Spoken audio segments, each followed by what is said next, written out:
Okay, here is a classic ramp question, and I'm just going to show you how easy it is to answer this question. Okay, first of all, let's just wrap our heads around what's going on. So what's happening here is there's a ramp and some object sitting on it.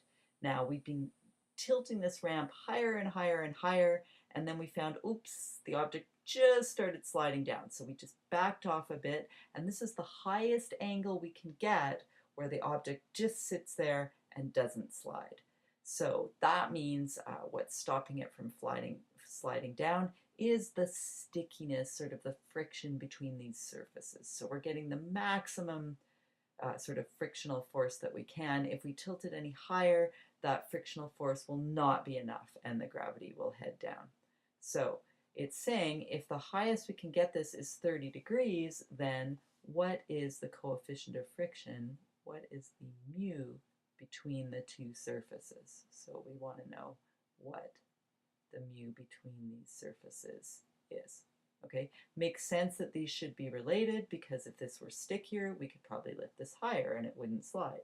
If this weren't as sticky, this would probably be sliding already. So there should be a connection between the coefficient of friction and this angle 30 degrees right here. Okay, this question is what's called an equilibrium question. Equilibrium. And that's because the object is not moving, which means that it's not accelerating. So it means that all the forces, if we add up all the forces, we get a net effect of 0. Okay, so that's Newton's law that if acceleration is 0, then F net is 0. The sum of all the forces is 0. So just sitting there, obviously not accelerating. So there's a couple ways you can solve this. I want to show you one where we use the tip to tail method of adding vectors, okay? Because actually I think this is the easiest way to solve this. In fact, this becomes quite a simple question. So what it looks like if you add up all the forces and the result is 0 is, I'm going to give you some examples here. Say you have one force going up, one force going over, one force going sort of off like this. Okay, if these are all going to add to 0, then the final force has to take us back to the starting point.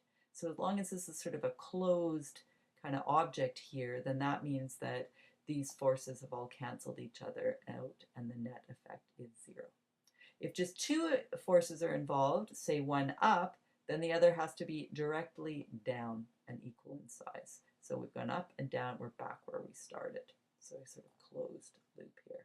Okay, with three forces, it could look like, say, straight up, straight over, and we'd have to come back down like that.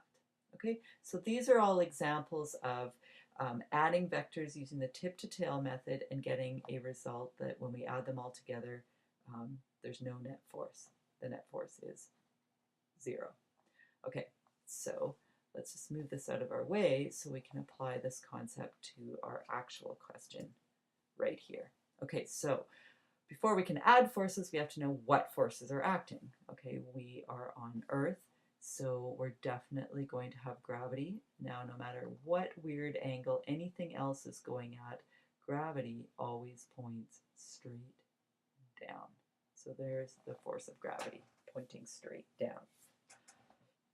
Okay, this block is sitting on this ramp, and whenever two objects are in contact, there's always a normal force or the potential for a normal force between them.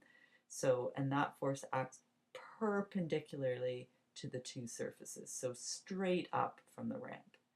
So, acting straight up from the ramp, we have the normal force. Okay, so gravity's got a component pulling down the ramp, so this box is tending to slide down, which that would be the direction it's trying to move. So friction always opposes the direction we're trying to move, so friction would be straight up the ramp. That would be the force of friction. Okay. Now the force of friction depends on the coefficient of friction mu and on how hard the two surfaces are being pushed together, which is the normal force. So mu Fn. So 1, 2, 3 forces acting here. This is a 90-degree angle because this friction acts straight along the surface and the normal force completely perpendicular to it. Okay, so now all I have to do is make a triangle where these three forces add up to 0, okay, tip to tail. So instead of drawing this over here and getting a little bit confused, I'm just going to redraw them right here. So I'm going to use a different color here. So let's go for yellow.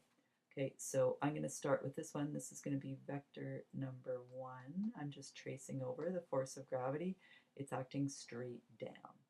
Okay, now I'm going to take this vector, and it's going completely parallel to the ramp, like that.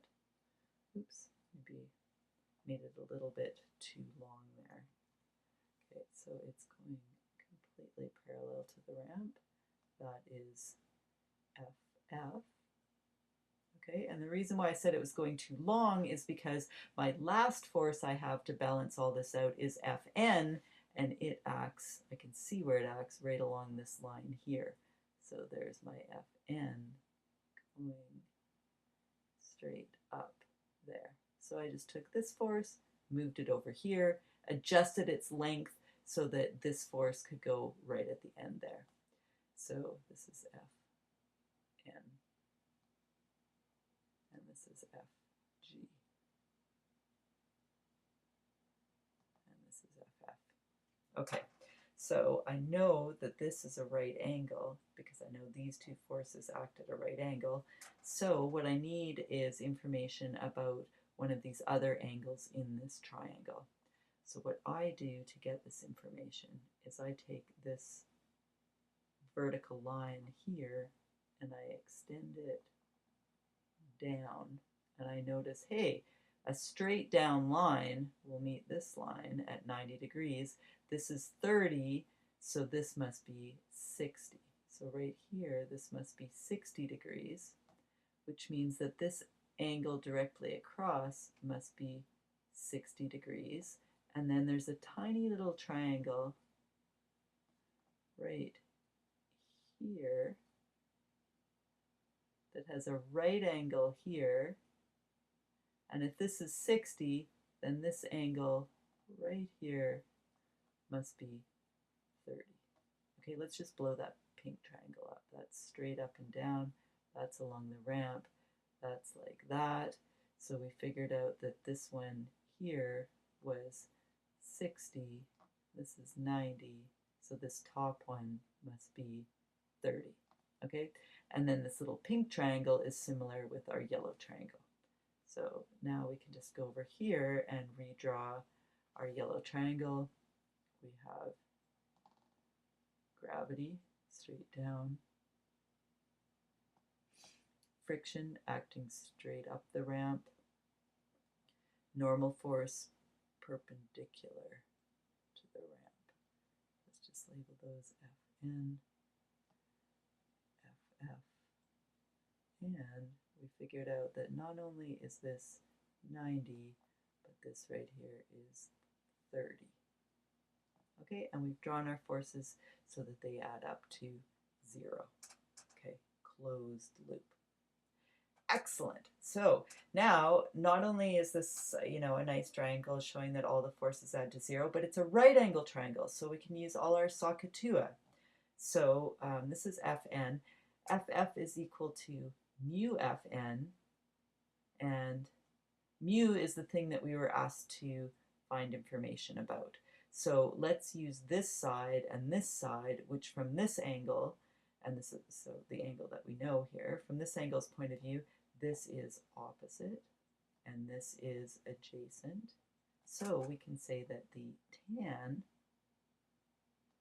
of 30 degrees, remember SOHCAHTOA, so tan is equal to opposite over adjacent. So opposite mu Fn, adjacent Fn, Look at this. Wow, this is sweet. So looks like the FNs are going to cancel out, and we get our coefficient of friction is equal to the tan of 30 degrees. Okay, so that should be pretty straightforward to put into our calculator, and that's a really nice result.